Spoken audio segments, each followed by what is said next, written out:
दरअसल इसी जल्दबाजी में वो कुछ ऐसी गलतियां कर जाते हैं जिनका खामियाजा जिंदगी भर भुगतना पड़ता है। प्रॉपर्टी खरीदते वक्त लोगों के जहन में यही रहता है कि अभी प्रॉपर्टी नहीं ली तो कभी नहीं मिलेगी। तो कैसे सही प्रॉपर्टी का पता लगाएं और घाटे का सौदा करने से बचें, आज हम इन्हीं मुद्दों पर करेंगे बातचीत। साथ ही घर या प्रॉपर्टी खरीदने से पहले किन बातों का ध्यान रखना चाहिए, इसकी जानकारी भी देंगे। बातचीत के लिए हमारे साथ होंगे Oram Colonisers and Stride Home Build के फाउंडर अमित राज जैन। इसके अलावा आपको मिलवाएंगे एनबीसीसी के सीएमडी केपी महादेव स्वामी से। लेकिन सबसे पहले देखिए एक खास रिपोर्ट। चाहे अमीर हो या मिडिल क्लास,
ना हो।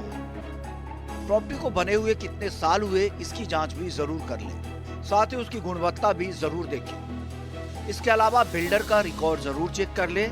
बिल्डर के पुराने प्रोजेक्ट्स की डिलीवरी डेट के बारे में भी पता कर लें। फिर भी आपको कोई डाउट लग रहा हो तो आसपास के रियल एस्टेट एजेंट की भी सलाह ले सकते हैं, क्योंकि उन्हें इलाके की कीमतों के ट्रेंड का सही अंदाजा होता है। इन बातों का ख्याल रखकर जब आप अपने सपनों का घर खरीदेंगे तो सच में आप बिना चिंता किए उसमें चैन की नींद सो सकेंगे। ब्यूरो रिपोर्ट, ईटी नाउ, स्वदेश। तो प्रॉपर्टी खरीदने से पहले किस तरह की तैयारी करनी है, घर खरीदते वक्त आप क्या देखें, कैसी चेकलिस्ट होनी चाहिए, क्या आपको होमवर्क करना चाहिए, इन तमाम मुद्दों पर बातचीत करेंगे। हमने रिपोर्ट में आपको बताया कि आप कैसे प्लानिंग कर सकते हैं, लेकिन जरा विस्तार से समझते हैं एक एक्सपर्ट की नज़र से। हमारे साथ हैं अमित राज जैन हैं, जो कि फाउंडर हैं Oram Colonisers and Stride Home Build के। अमित जी, बहुत शुक्रिया आपका समय देने के लिए। स्वागत है आपका ईटी नाउ स्वदेश पर।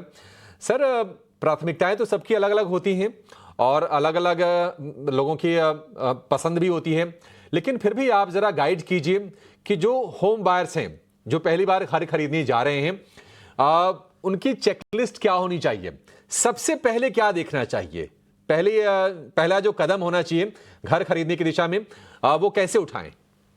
देखिए, सबसे पहला कदम रियल एस्टेट में बोलते हैं, तीन चीजें इंपॉर्टेंट है। लोकेशन, लोकेशन और लोकेशन। आपको घर खरीदने से पहले सबसे पहले ये देखना है कि आप किस लोकेशन में जाना चाहते हैं। आपको ये डिसाइड करना है कि आपको गुड़गांव जाना है, फरीदाबाद जाना है, नोएडा जाना है, कुंडली जाना है, बहादुरगढ़ जाना है या दिल्ली में रहना है। और फिर उसके बाद माइक्रो मार्केट में देखना है। माइक्रो मार्केट गुड़गांव में अगर आप आ गए तो आपको गोल्फ कोर्स रोड रहना है या आपको गोल्फ कोर्स एक्सटेंशन रोड रहना है, आपको सोना रोड रहना है, कहाँ रहना है? सबसे पहले आपको लोकेशन एक आइडेंटिफाई करनी है। अगर आप लोकेशन आइडेंटिफाई नहीं करते, तो आपको सबसे बड़ी समस्या ये आएगी कि आप घर ढूँढते रहेंगे अलग-अलग लोकेशंस में जाके और कुछ समय बाद इसे कहते हैं फटीग कहते हैं हमारी भाषा में, कि एक फटीग आ जाएगी आपके अंदर कि यार तो हमको घर ही नहीं मिल रहा।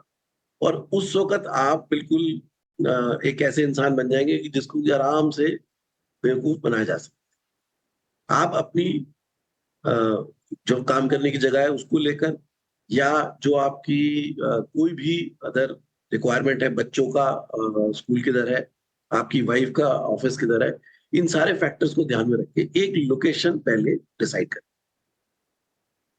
लोकेशन सबसे फर्स्ट कि आप पहले अपनी लोकेशन तय कर लीजिए कि आपको रहना कहाँ पे है या फिर आपको कहाँ पर प्रॉपर्टी खरीदनी है। मिस्टर जैन, अब इसके बाद एक चीज़ और आती है कि पेपर्स की। बहुत सारे ऐसे लोग होते हैं जिनको पेपर की समझ होती है, लेकिन एक बड़ी जनता वो है जिनको पेपर्स की समझ नहीं होती है। तो ये हम चेक कैसे करें कि प्रॉपर्टी को लेकर कोई विवाद तो नहीं है, प्रॉपर्टी के जो पेपर्स हैं वो क्लियर हैं, उसमें कोई दिक्कत की नहीं है। अगर मान लीजिए ये चेक करना हो तो क्या किसी एक्सपर्ट की मदद लें या फिर इस तरह के काम किसी और के जरिए भी हम करवा सकते हैं? देखिए आनंद, आपने बहुत अच्छा सवाल पूछा है और ये शायद डिसीजन लेने की सारी कड़ियों में सबसे सस्ता है, लेकिन सबसे इम्पोर्टेंट है। आप ये मानिए कि आप अपनी ज़िंदगी भर की कमाई एक प्रोजेक्ट में लगा रहे हैं या एक मकान में लगा रहे हैं। आपको क्या जाता है, आप 20,000 25,000 रुपए खर्च के आप करोड़ों का, लाखों का फ्लैट खरीद रहे हैं, प्लॉट खरीद रहे हैं। सिर्फ 15-20,000 रुपए में, 25,000 रुपए में आपको एक अच्छे लॉयर से ड्यू डिलिजेंस करानी ही चाहिए। आधे से ज़्यादा लोग जो आपके चैनल पार्टनर, ब्रोकर हैं, उसकी ड्यू डिलिजेंस पे भरोसा करते हैं और अपनी अपनी अकल लगाना शुरू कर देते हैं।